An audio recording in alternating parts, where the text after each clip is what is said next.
perjalanan dari Bogor menuju ke Lombok.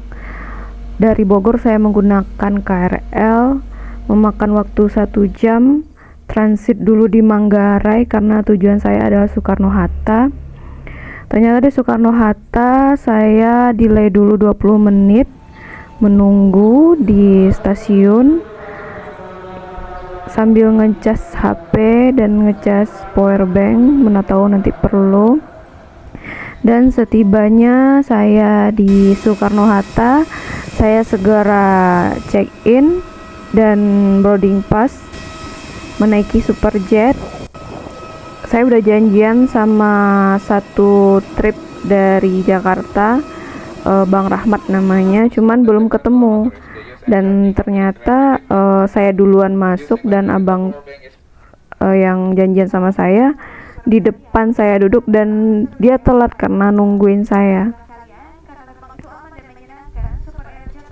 Inovasi untuk maksimalkan keseruan setiap perjalanan tanpa ragu-ragu dengan mengajak milenial menikmati Super Entertainment, hiburan gratis yang didukung Tripper.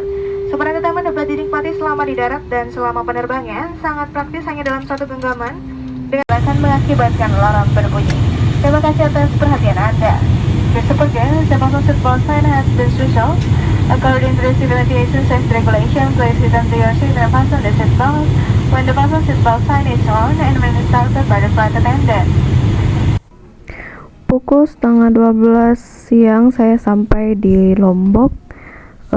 Bandaranya cukup excited karena ini pertama kali saya ke Lombok, jadi nungguin tas saya dulu. Nah, ini saya lagi foto di bandara dengan tulisan Lombok. Ya, cukup alay tapi mengesankan.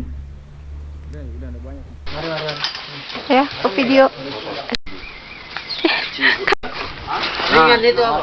Aduh. Kita udah mau naik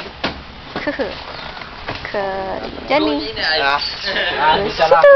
Salah. Enggak buat nanjak. Iya. Cuma buat untuk moto aja bisa. Bisa. Nggak jelas ini muka. Gelap sekali. Aku tidak mengatur. Katut. Ini semuanya lagi packing karena kami mau naik sebelum pukul 10 siang. Ini penampakan Rinjani dari jauh. Aku zoom pakai handphone.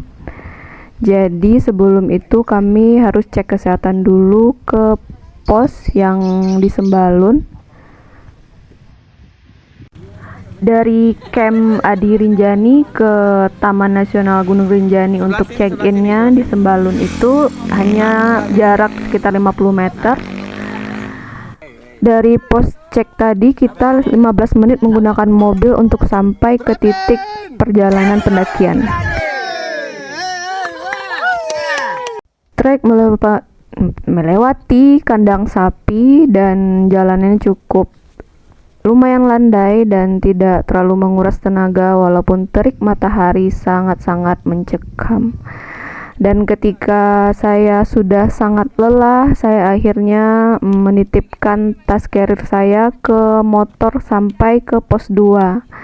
Karena setelah 1 jam perjalanan saya sudah tidak sanggup. Akhirnya meredakan pundak sejenak.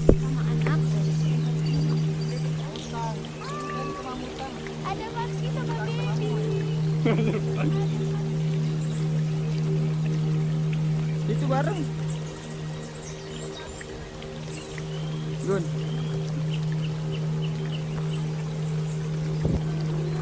Setelah sampai di 1,5 pos namanya, terus aku ngambil tas yang udah diletakin sama rangernya di sini dan kami bayar. Ini aku video. Kita lagi makan. Pos 2. Lagi makan di pos 2.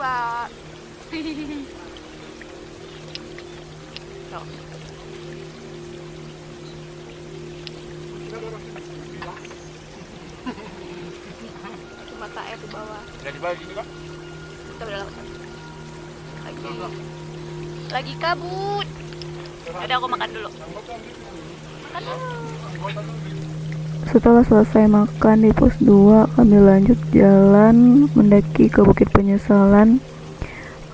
Landai tapi ada beberapa tanjakan yang panjang banget, jadi kami lebih sering berhenti di sini. So stay tune. Hujan rintik-rintik, aku kira sih bakalan agak lama ya, karena di sini tuh pemandangannya dari bawah sampai ke atas masih itu aja, nggak ada perubahan, nggak ada pohon, nggak ada apa, cuman ilalang.